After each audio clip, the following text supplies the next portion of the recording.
పెట్టిండు. మన ఇంట్లోనే ఒక పర్సు నుంచి డబ్బులు తీసి ఇంకో పర్సులకు వేసిండు. ఏమీ లేదు. అక్కడ ఎమ్మెల్యే ఎలక్షన్స్ అప్పుడు కోమటిరెడ్డి వెంకరెడ్డి గెలిస్తే నా ఇంటి మీదకి వచ్చి నా భర్త లేని సమయంలో చిన్న చిన్న పిల్లలు, మా అత్తమ్మ, నేను, మా మామయ్య పెరాసిస్ పేషెంట్, అలాంటిది మా ఇంటి మీదకి వచ్చి దాడి చేయడం జరిగింది. మీదకి వచ్చి ఫోన్ లాక్కోవడం జరిగింది. అలాంటి యాటిట్యూడ్ ఉన్న వ్యక్తిని గెలిపించుకుంటే రేపు ఏమవుతుందో మీరే ఆలోచించుకోండి. తప్పకుండా భారీ మెజార్టీతో నన్ను గెలిపిస్తారని కోరుకుంటున్నాను. 48 వార్డులనే భారీ మెజార్టీ కాకుండా మొత్తం ఎన్నికల్లోనే భారీ మెజార్టీలో వార్ వన్ సైడ్ ఉండాలి. సైడ్ రెడ్డి మిగతా వార్ వన్ సైడ్ ఉండాలి.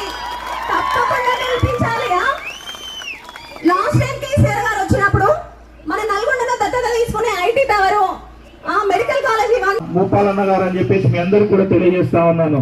ఎందుకంటే మన మరిగూడ బైపాస్ నుంచి మొదలైనటువంటి పనులు నల్గొండ పట్టణం నలుమూలలా కూడా అనేక అభివృద్ధి కార్యక్రమాలు, మరిగూడ జంక్షన్ అయితేంది, మరిగూడ బైపాస్ నుంచి రోడ్లు చూస్తే హైదరాబాద్ సిటీ ఏ విధంగా ఉందో నల్గొండ పట్టణం కూడా ఆ విధంగా ఉందని చెప్పేసి మీ అందరికి కూడా తెలియజేస్తా ఉన్నాను. దాంతో పాటు మన వార్డులో కూడా మన ప్రాంతం అభివృద్ధి జరగాలని చెప్పేసి ఆనాడు నల్గొండ పట్టణంలో మన వార్డులో గాని పట్టణంలో గాని ఎంతో మంది నిరుద్యోగ యువత ఉంది. వాళ్ళకి ఉద్యోగ అవకాశాలు కల్పించాలని చెప్పేసి మన యొక్క వార్డుకే దాదాపు 80 కోట్ల రూపాయలతో ఐటీ హబ్ను కూడా అడగగానే వెంటనే శాంక్షన్ చేసి సంవత్సర కాలంలో పూర్తి చేసిన ఘనత కూడా భూపాలన్నది అని చెప్పేసి మీ అందరికి కూడా తెలియజేస్తా ఉన్నాను.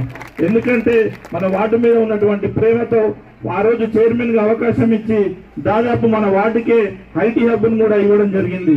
దాంతో పాటు వల్లభరావు చెరువు కూడా ఒక పర్యాటక స్థలం చేయాలని చెప్పేసి ఐటీ హబ్ నుంచి కూడా 80 కోట్ల రూపాయలతో మన ఈ కెనాలమ్మటి రోడ్ను కూడా శాంక్షన్ చేసి దానికి సంబంధించినటువంటి టెండర్ ప్రక్రియ డిపిఆర్లు కూడా అన్ని కూడా కంప్లీట్ కావడం జరిగింది. ఆనాడు కేటీఆర్ గారు కూడా వచ్చి ఫౌండేషన్ పనులు కూడా ఏర్పాటు చేయడం జరిగింది. దురదృష్టవశాత్తు ఆ రోజు ఎన్నికల్లో ఓడిపోయి ఎక్కడికక్కడ కూడా ఆ పనులు కూడా ఆగిపోవడం జరిగింది.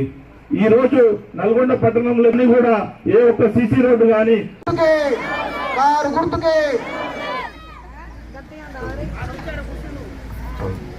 సో నెక్స్ట్ తదుపరి మన మాజీ ఎమ్మెల్యే రెడ్డి గారు, సో మన మాజీ చైర్మన్ నల్గొండ మున్సిపల్ చైర్మన్, మాజీ చైర్మన్ మందడి మన 17వ వార్డు.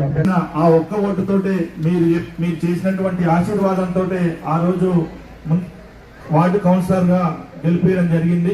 మీ అందరూ వేసిన ఓటుతోటే ఆనాడు వార్డు కౌన్సిలర్ గా అయినప్పుడు భూపాలన్న గారి సహకారంతో మున్సిపల్ చైర్మన్ గా కూడా అవకాశం ఇచ్చినందుకు వారికి ప్రత్యేక ధన్యవాదాలు తెలియజేస్తా ఉన్నాను మీ అందరి చప్పట్ల ద్వారా. ఆ రోజు మున్సిపల్ చైర్మన్ గా అయిన తర్వాత